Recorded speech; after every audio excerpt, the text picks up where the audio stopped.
बच्चों, कैसे हैं आप सब? आज मैं आप सबके साथ शेयर करूँगी कि आदम अलैहिस्सलाम और हव्वा अलैहिस्सलाम को जब अल्लाह ताला ने दुनिया में भेज दिया था तो उन्होंने अल्लाह ताला से जब शुक्र कर ली थी, तो उसके बाद ये दुनिया आगे कैसे बढ़ी। हम सब आपको पता है किसकी औलाद है? आदम अलैहिस्सलाम की औलाद है। उन्हीं की वजह से दुनिया में इंसान पैदा हुए थे और आगे बढ़े थे। ठीक है, हव्वा अलैहिस्सलाम के हर बार ट्विंस बेबीज पैदा होते थे, एक लड़का एक लड़की, जो एक साथ पैदा होते थे उनकी शादी नहीं हो सकती थी, जो अलग अलग पैदा होते थे उनकी शादी हो सकती थी। आदम अलैहिस्सलाम ने अपनी औलाद को वो सब सिखाया जो अल्लाह ने उन्हें सिखाया था। सब एक अल्लाह की इबादत करते थे, खेती करते थे और जानवरों को पालते थे। इस पर अल्लाह ने कुरान में कहा, ए लोगों, अपने रब से डरो जिसने तुमको एक ही जान से पैदा किया, यानी कि आदम अलैहिस्सलाम से, एक आदम अलैहिस्सलाम से पूरी दुनिया के इंसानों को पैदा किया।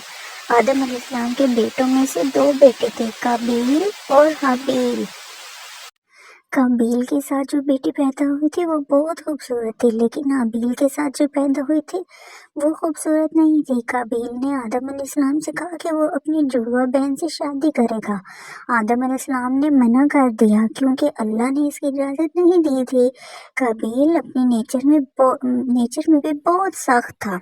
जो आदम अलैहिस्सलाम का बेटा काबील था ना, वो बहुत सख्त था।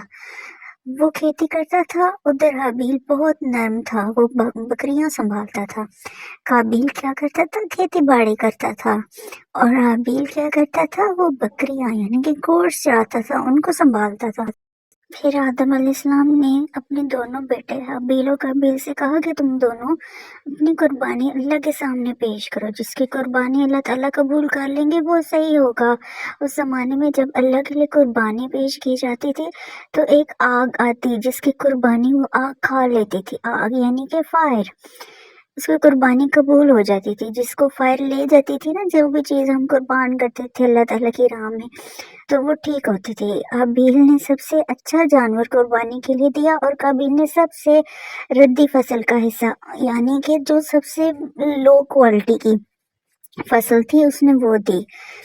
आग आई और हाबील की कुर्बानी को खा लिया। हाबील यानी जिसने सबसे अच्छी चीज अल्लाह ताला की राह में कुर्बान की थी, उसने वो खा ली, यानी कि उसकी कुर्बानी कबूल हो गई। इस पर काबील बहुत गुस्सा हुआ। एक दिन मौका देकर उसने हाबील से कहा कि मैं तुम्हें खत्म कर दूंगा।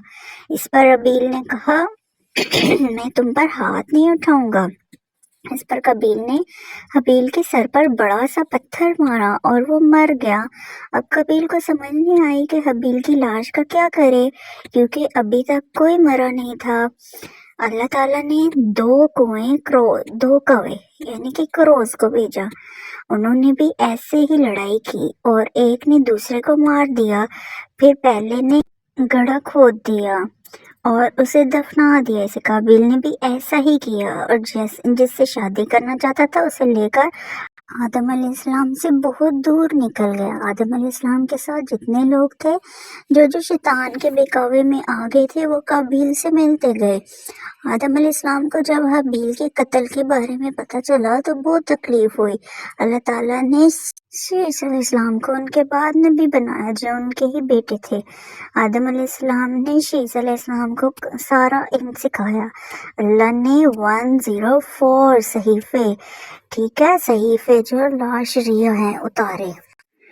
फिर जब आदम अलैहिस्सलाम 960 ईयर्स के हो गए, आदम अलैहिस्सलाम की कितनी एज है? 960 ईयर्स के हो गए, तो बच्चों से कहा मुझे जन्नत का फल खाने की ख्वाहिश हो रही है। सारे बच्चे इधर उधर फैल गए फल ढूंढने के लिए। रास्ते में उनको मौत के फरिश्ते मिले जो इंसानी शक्ल में थे। उन्होंने कहा कि वापस जाओ, उनकी मौत का वक्त करीब है। आदम अलैहिस्सलाम ने अपने 40 साल दाऊद अलैहिस्सलाम को दे दिए थे, वरना उनकी उम्र 1000 थी। फरिश्तों ने रूह कब्ज की, गुस्ल दिया, खुशबू लगाई और दफना दिया। उनकी मौत के 1 साल बाद हव्वा अलैहिस्सलाम का भी इंतकाल हो गया। हव्वा अलैहिस्सलाम कौन थी? हज़रत आदम अलैहिस्सलाम की بیوی تھی۔ جب حضرت آدم علیہ السلام فوت ہوئے تو اس کے بعد حوا علیہ السلام بھی 1 ایئر بعد فوت ہو گئی۔ تو آدم علیہ السلام کی ایج کیا تھی؟ 960، جس میں سے 40 ایئرز انہوں نے حضرت داؤد علیہ السلام کو دے دی، ورنہ ان کی ایج ہوتی 1000 ایئر۔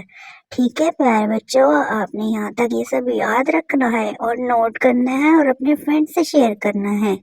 باقی کی باتیں ہم نیکسٹ پارٹ میں کریں گے۔ اللہ حافظ۔